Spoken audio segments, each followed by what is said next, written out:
So let's try this sweet spicy turkey noodles that I've ordered. Dalawang flavor yung meron ako dito.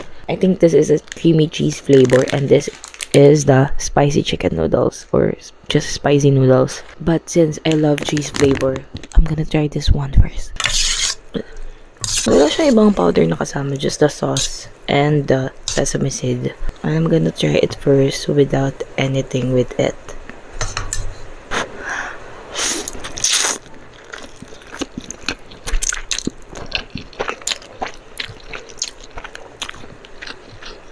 Mas nangingibabaw yung spiciness.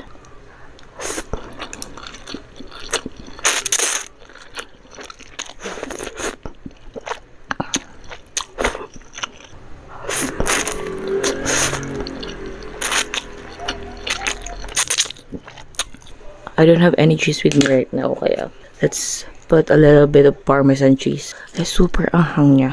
Okay. It's not a little bit. Nabuhos.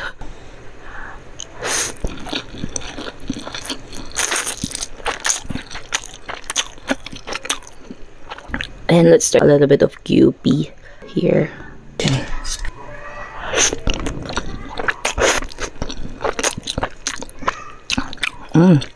Sarap na with QP.